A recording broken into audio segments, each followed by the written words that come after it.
इस बुलेटिन में बात करते हैं शिक्षा जगत और नौकरियों से जुड़ी खबरों।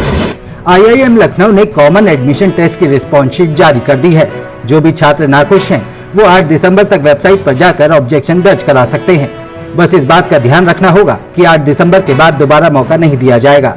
जो भी छात्र CAT 2023 परीक्षा में शामिल थे वो रिस्पॉन्स शीट डाउनलोड कर ले। रिस्पॉन्स शीट डाउनलोड करने के बाद छात्र ऑफिशियल वेबसाइट iimcat.ac.in पर जाकर ऑब्जेक्शन दर्ज करा सकते हैं।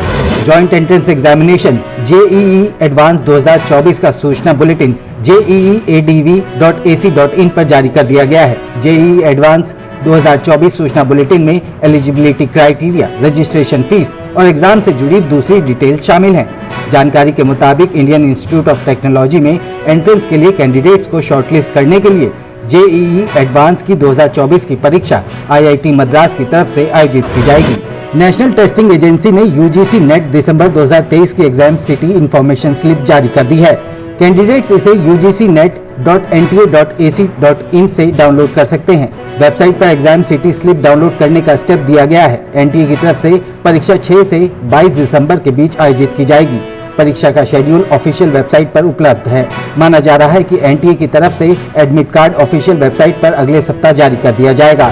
वेदों को शिक्षा प्रणाली से जोड़ने के लिए 100 करोड़ रुपए के प्रोजेक्ट्स बनाए गए हैं। ये धनराशि केंद्र सरकार द्वारा दी जा रही है। केंद्रीय शिक्षा मंत्री धर्मेंद्र प्रधान के मुताबिक इसका इस्तेमाल भारतीय भाषाओं और वेदों को मॉडर्न एजुकेशन सिस्टम से जोड़ने के लिए किया जाएगा। गौरतलब है कि वैदिक शिक्षा पर आधारित बोर्ड से 10वीं और 12वीं कक्षा पास करने वाले छात्र अब हायर एजुकेशन के लिए किसी भी कॉलेज में दाखिला लेने के लिए एलिजिबल होंगे।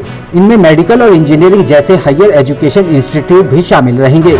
उत्तराखंड के शिक्षा मंत्री धन सिंह रावत ने राज्य के इंटरमीडिएट कॉलेजों में खाली पड़े पदों को सीधी भर्ती से भरने का निर्णय लिया है। इन कॉलेजों में वर्षों से रिक्त पड़े प्रधानाचार्यों के 50% पद सीधी भर्ती से भरे जाएंगे।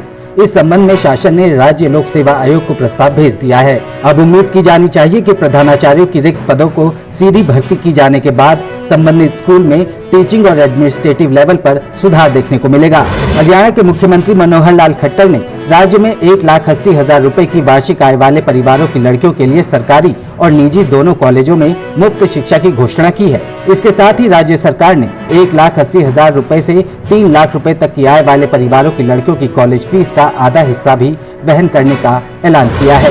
पंजाब के मुख्यमंत्री भगवंत मान ने राज्य में 1450 पुलिसकर्मियों की भर्ती करने की प्रक्रिया शुरू करने की मंजूरी दे दी है। एक आधिकारिक बयान में मान ने बताया कि इन पुलिसकर्मियों में 50 पद इंस्पेक्टर के, 150 पद सब इंस्पेक्टर के, 500 ASI और 750 पद हेड कांस्टेबल के होंगे।